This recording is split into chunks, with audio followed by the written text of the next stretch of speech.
Hi, garden friends. Welcome to the channel. I'm Era, and this is Gardening on Purpose. If you're new here, welcome. And if you're a subscriber, welcome back. Thank you so much for taking the time to watch my video. I garden in Georgia, Zone 8A, where I do gardening-related videos.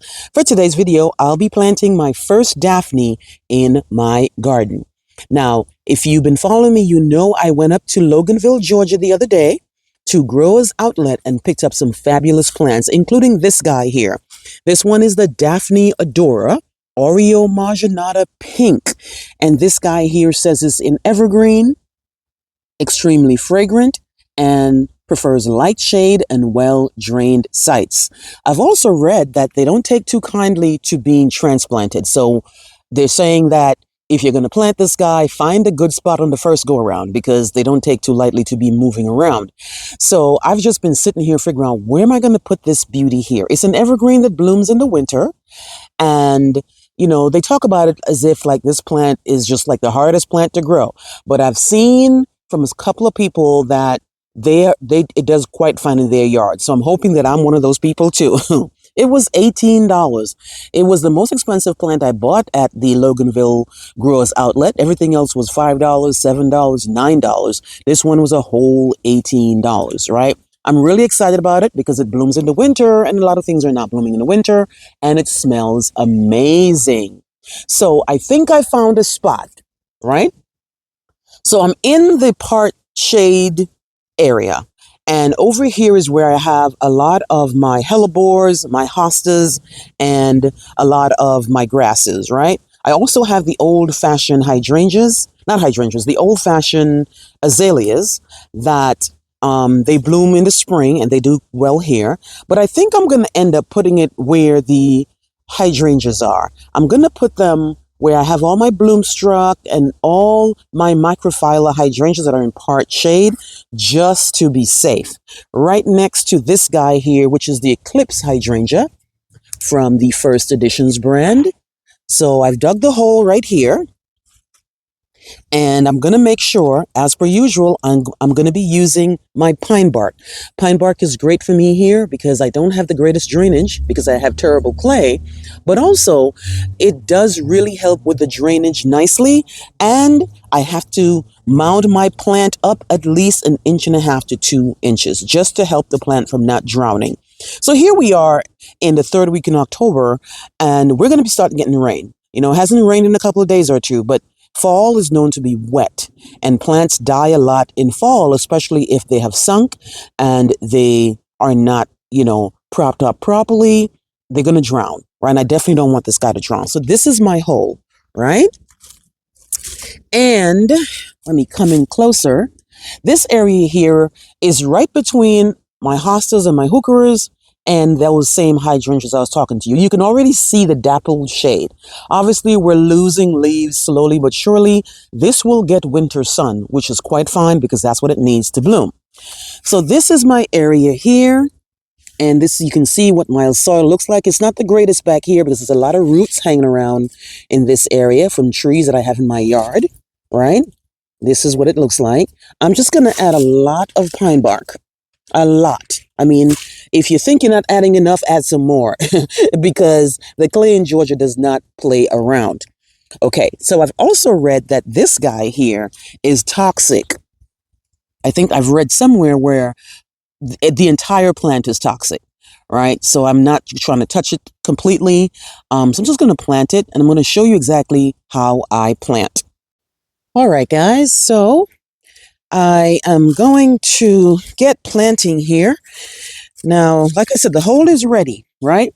And I try to make my hole at least 1.5 to 2 times wide, right? So wider than the actual pot that it came in. And what I usually do is I grab the plant like this, and then I turn it over, and I examine the roots. Roots look good, right?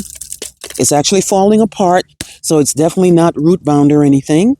And I'm just going to place it here. And when I place it, I want to make sure that soil grade, this plant is above the soil grade. And I can tell it right here. And I'm going to show you a close up when I'm done planting.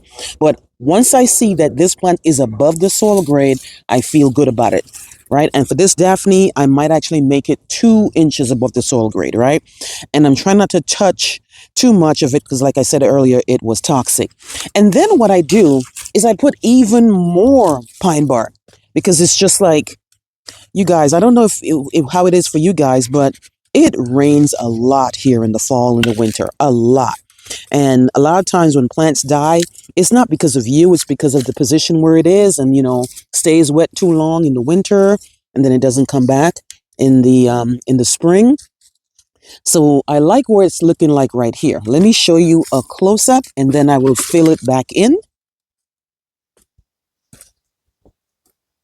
So here's the close up as promised, and I'm going to put back some of the original soil that was here. I definitely don't want to put all pine bark because it definitely won't be steady and it won't grip the plant properly. So I always mix in the pine bark with the natural soil.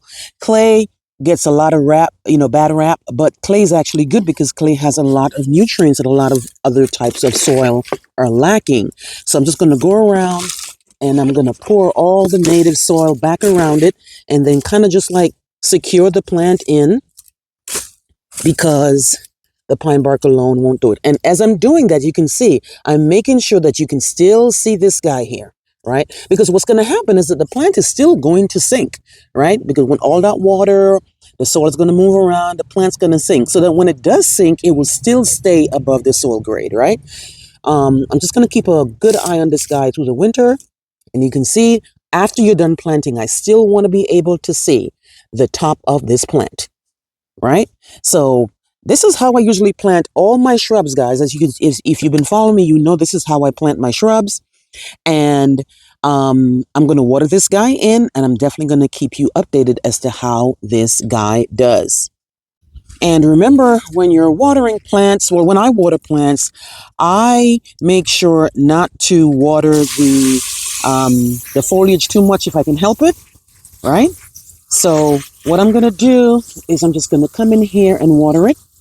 And it's going to move around. The soil is going to, settle and everything. And then if you feel like you need to add more soil just to, see what moves around, then you can definitely do that. But that's what I'm going to be doing with this Daphne Odora. Let me know if you have Daphne Odoras and how they do in your yard, how long they last. Have you had to move it? Because I actually read that these things only live from 5 to 10 years. So let me know if that's true. Please like, please share, and please subscribe. Remember to hit that notification bell so you can be alerted on all my new videos. I'll see you on the next one. Bye-bye.